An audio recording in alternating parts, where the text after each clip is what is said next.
Imagine que Samsung fasse un seul changement discret, un changement sous le radar, mais qui pourrait te donner l'impression que le Galaxy A57 est plus cher alors qu'il reste toujours un smartphone de milieu de gamme. Ne quitte surtout pas avant la fin, parce que je vais te donner les chiffres Geekbench réels issus de tests et surtout t'expliquer ce que ça veut dire dans l'utilisation quotidienne, et s'il y a un vrai écart par rapport à la génération précédente ou pas. Salut à tous et bienvenue sur la chaîne VS en français.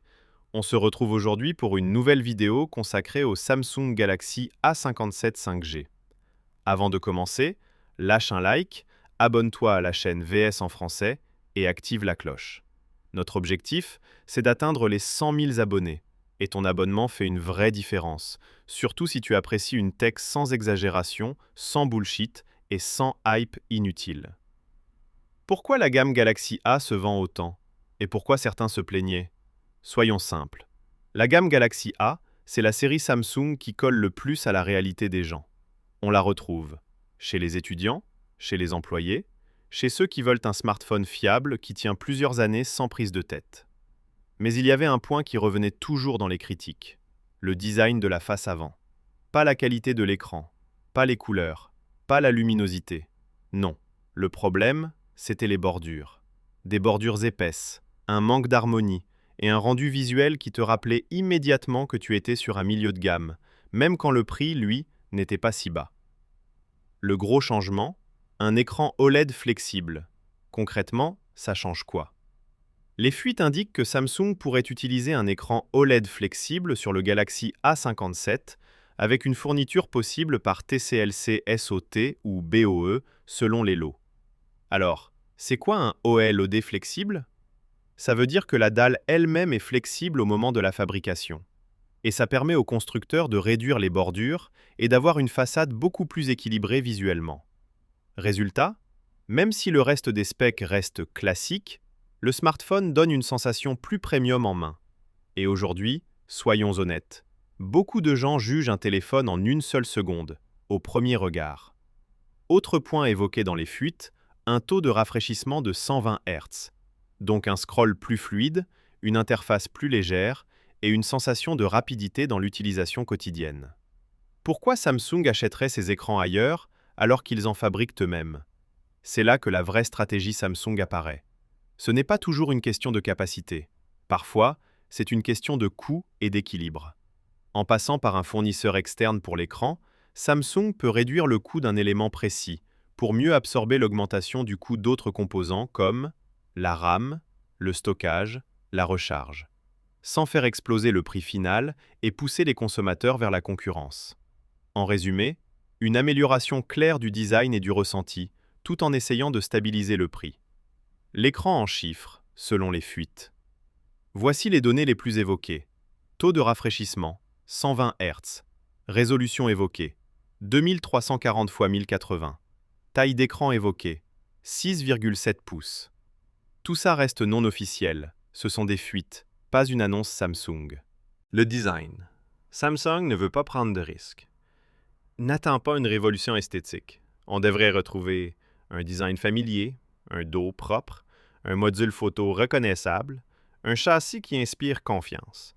Samsung joue ici la carte du « les gens doivent reconnaître le téléphone de loin et se sentir en terrain connu ». Les caméras. Très correctes, mais avec des limites claires.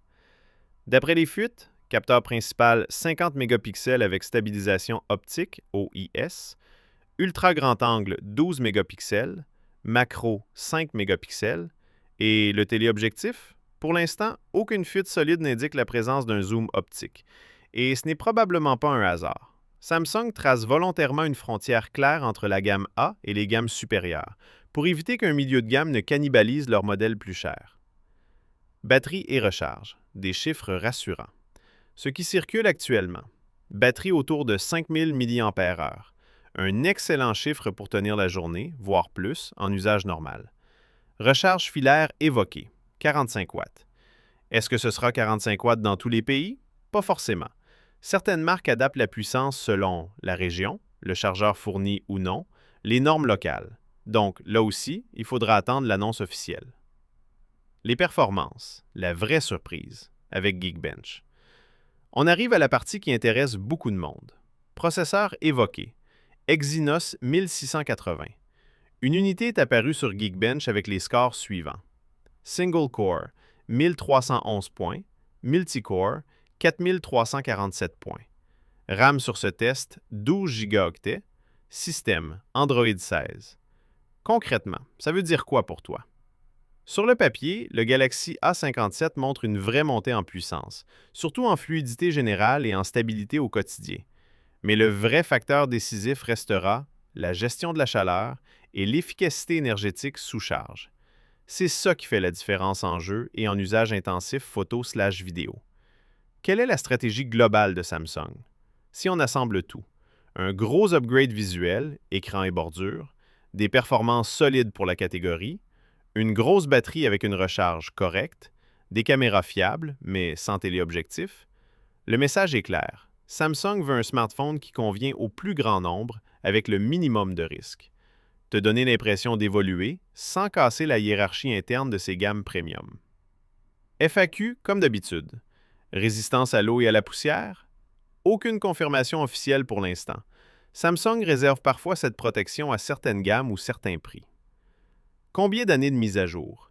Samsung a fait beaucoup de progrès, mais la durée exacte dépendra du modèle final et de la région. Haut-parleur stéréo, puissant ou classique? Ça dépendra surtout du réglage logiciel et des composants internes, à tester en conditions réelles. Flèche droite, prise jack? Ce genre de détail peut changer selon la stratégie de l'année. Photo de nuit, vraie amélioration ou simple logiciel? Probablement plus de traitements logiciels que de changements matériels. Le verdict final viendra avec des comparaisons réelles. Recharge 45 watts partout? C'est possible, mais pas garanti. La vitesse réelle dépend aussi du chargeur, du câble, du protocole et de la température. Le Galaxy A57 arrive avec une idée très claire.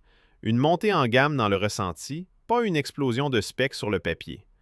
Un écran OLED flexible avec des bordures plus fines, du 120 Hz pour une vraie fluidité, une batterie de 5000 mAh rassurante et potentiellement du 45 watts.